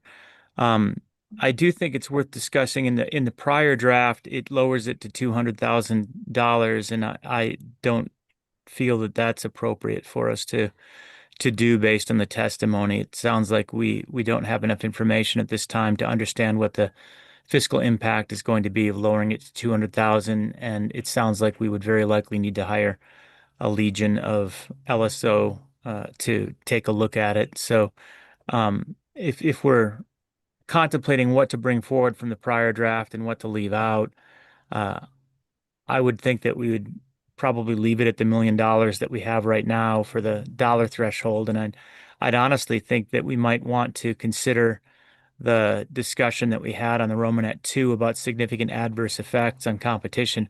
I just don't know how we implement that. So unless we can come up with a way to implement that that is appropriate, what the guidance should be for LSO, we might want to take that out. An alternative would be that it would just be truly at the judgment of Management Council to decide what they consider to be significant adverse effects on competition, and that our staff really shouldn't be given the job to make political decisions about whether something is significantly adverse that isn't quantifiable. So those are my two considerations. The first being to not amend the $1 million number. And then my second separate discussion would be, what do we do with the significant adverse effects? And I think the committee needs to give some thought to both of those before we move it forward. Other comments from the committee? Representative Locke. I will weigh in on Romanet too. Based on my motion, I would like to leave that in there for further discussion. I won't argue the fact that I think we're struggling a little bit with, does it work? Does it not work? Is there alternative language? I think the LSOs of the comments are good, and I do understand that. But at least for the draft, I'd like to leave that in for further discussion and further consideration. It's one of those, I would like to not take that out at this time. Certainly if there's some language and some additional consideration again. So that's my input, at least on that piece of it. But thank you, Senator. And thank you, Mr. Chair. Mr. Co-Chairman. Mr. Chairman, thank you. Can Senator Rothfuss talk about the emergency rule part? I would like to take that out as we have it in this current draft. Is that your intent? Senator.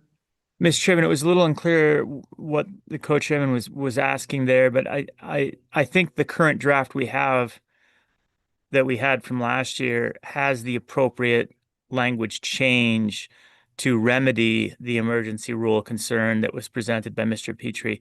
And so, yeah, I think we leave that alone. That was a concern that I think is important for us to address. Mr. Co-Chair. Mr. Chairman, I would agree. I want that deleted, that part, including an emergency rule designated by Management Council and leave in the other part, than a rule that is required to comply with federal law. At some point, I may want to talk about the dollar amount.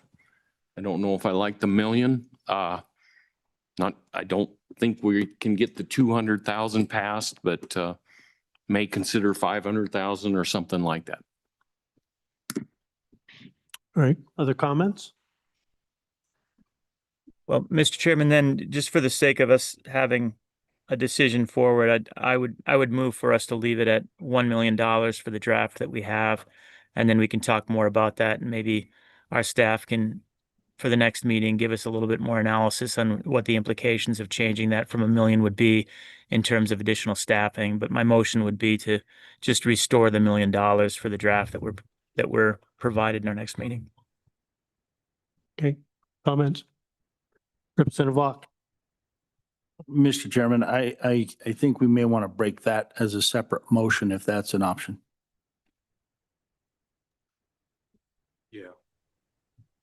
Yeah, Mr. Chairman, that would be just a separate motion of what we advance for that dollar value. I don't know that it was clear from the original motion, but I was taking the original motion to use the bill from last year as the baseline and amend from there. That was my interpretation of the motion. So, that would include deletion of emergency rule, the $1 million threshold, and leaving paragraph 2. Mr. Chairman, the $200,000 threshold is the motion that I would say is on the table, and then I am moving to amend that to $1 million, basically restoring the original. That's how I'm taking the motion that was provided on the bill draft by Representative Locke. I would take that as being a $200,000 motion because it would be forwarding the prior draft. So my motion would be to amend that 200,000 to restore the $1 million as what we draft for the next meeting. Okay, let's take that amendment first then. Is there a second? Representative Locke? Mr. Chairman, which amendment are we? The going from $1 million or the 200,000 threshold to the $1 million. Second. All right, it's been moved and seconded. All those in favor of that amendment signify by saying aye. Aye. Aye. All those opposed? No. That motion does not carry. All right. Going back to the bill draft movement, then it would include the emergency rule deletion, leaving the $200,000 threshold, and including the paragraph 2.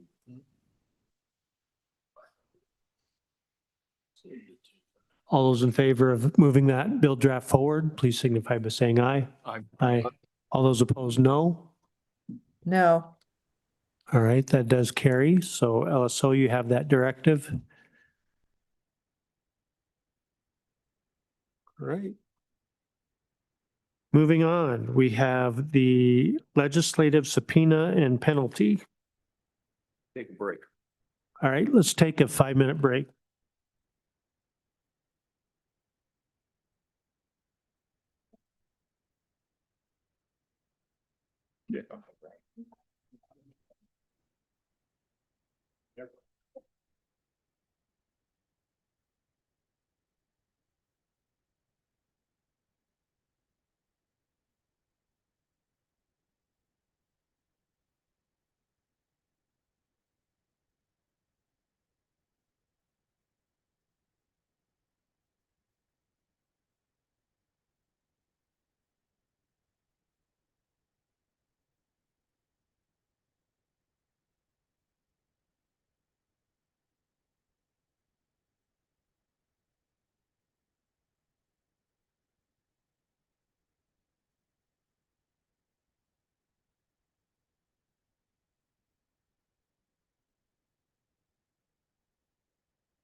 All right, we'll come back into session here.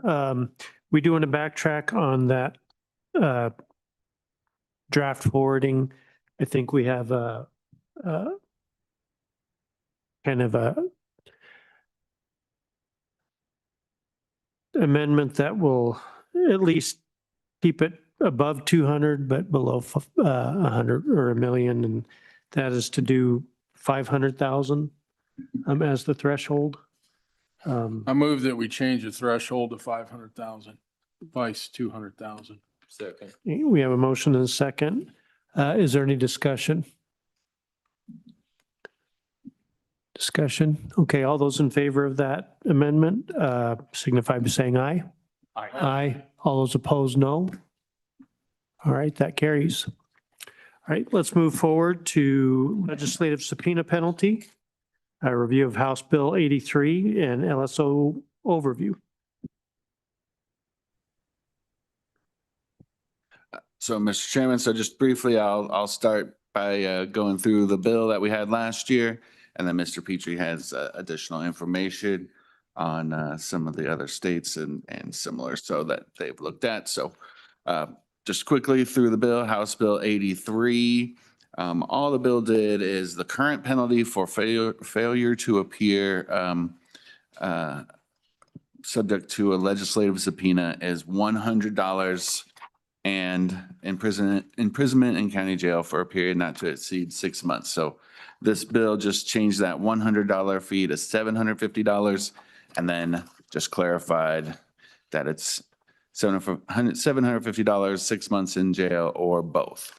And that essentially made this section equivalent to the penalty for refusal to obey a lawful subpoena, which you can see in WS 65306, which is also 6 months or $750. So that was the bill as it was introduced last session. It was amended in the Senate to go to, I think, $1,000 in 1 year, and then ultimately failed on third reading in the Senate. So that's the bill. I'd take any questions or I'd pass it over to Mr. Petrie. All right, questions from the committee? Mr. Petrie, do you have anything to add? Mr. Chairman, I do not to the bill draft from last year. We did produce a research memorandum that'll give you a bit of background on similar laws, similar penalties, if you will, in surrounding states and a handful of other states. I can go through it relatively quickly. Want to thank Pierre Chenet, research analyst. He did the heavy lifting on this one. I just get to present his excellent work.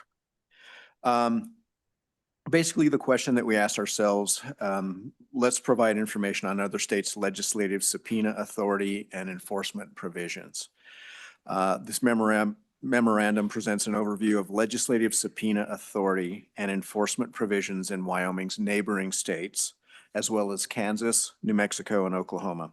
In general, these states authorize legislative bodies to issue subpoenas, compelling witnesses to testify or produce documents. In most states, subpoena authority is vested in legislative committees or with the presiding officer, such as the Speaker of the House or the President of the Senate. Penalties for noncompliance with legislative subpoenas differ among the surveyed states, but typically include fines, imprisonment, or both. Fines range anywhere from $10 to $5,000, and imprisonment terms span from 30 days, as in Nebraska and Utah, to 1 year, as in Kansas and South Dakota. Most states classify noncompliance as a misdemeanor, although the specific designation and enforcement mechanisms vary. In some states, including Idaho, Nebraska, Oklahoma, and Utah, contempt enforcement is handled by the district courts. In contrast, states such as Montana and Kansas permit their legislatures to initiate contempt proceedings. What you'll see, the balance of the memo, I will touch on primarily the penalties, which will give you an idea of the range that I just described.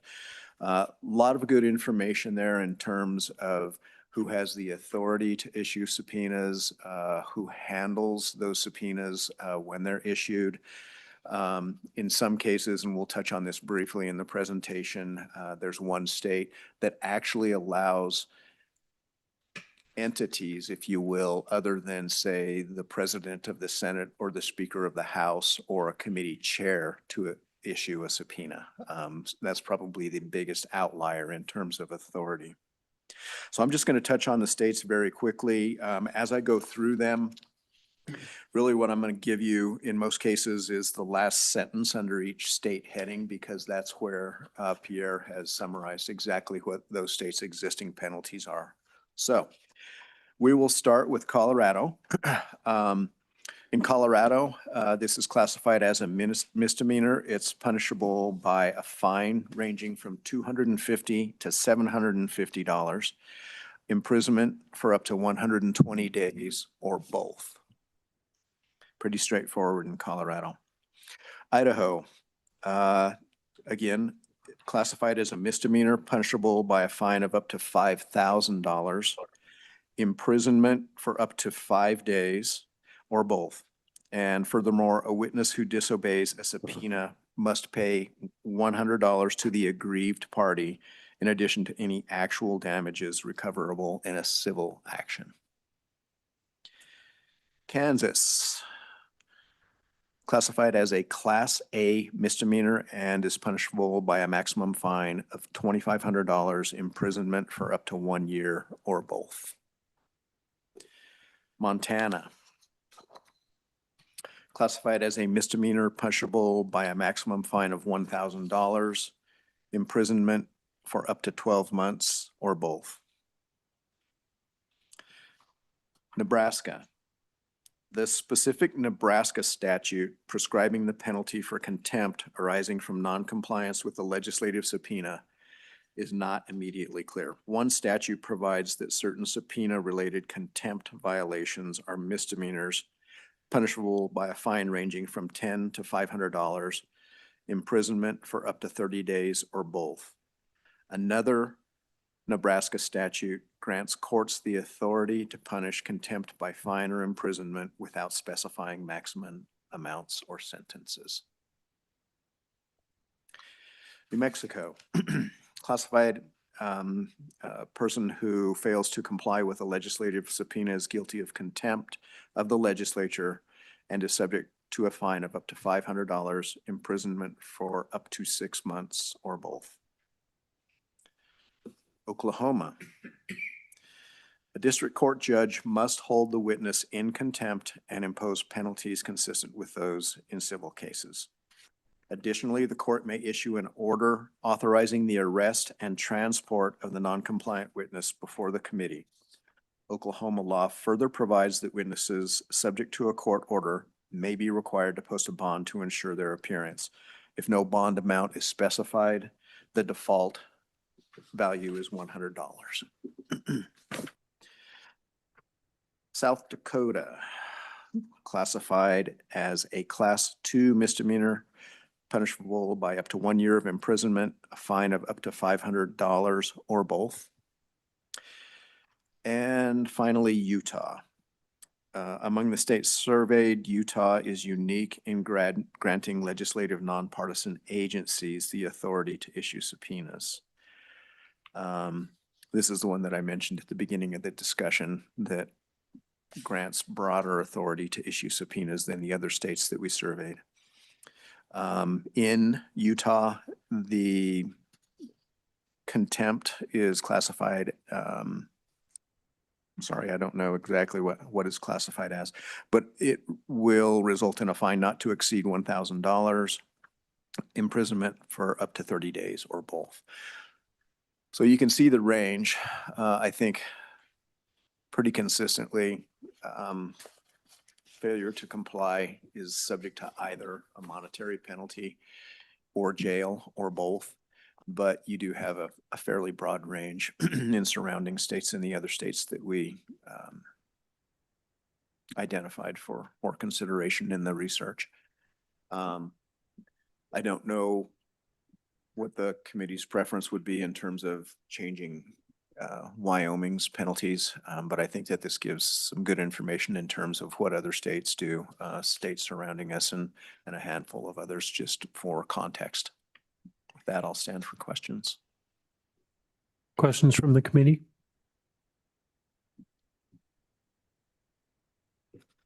Okay, no questions. We will move to public comment. Is there anybody online that wishes to comment on this? Mr. Chairman, there's nobody online. Okay, and there's nobody here in person? What is the committee's pleasure?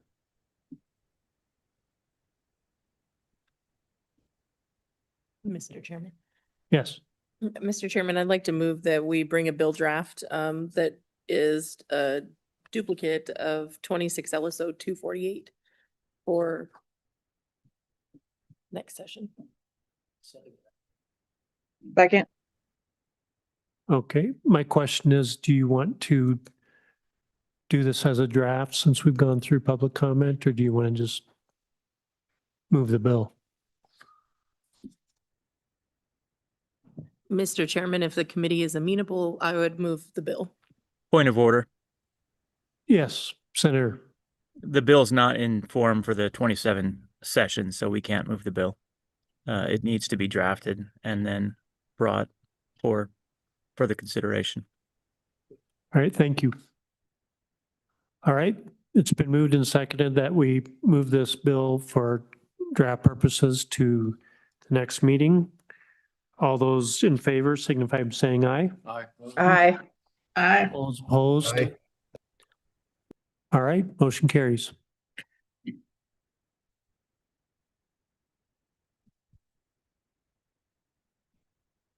All right, that is all we have scheduled before our 1 o'clock.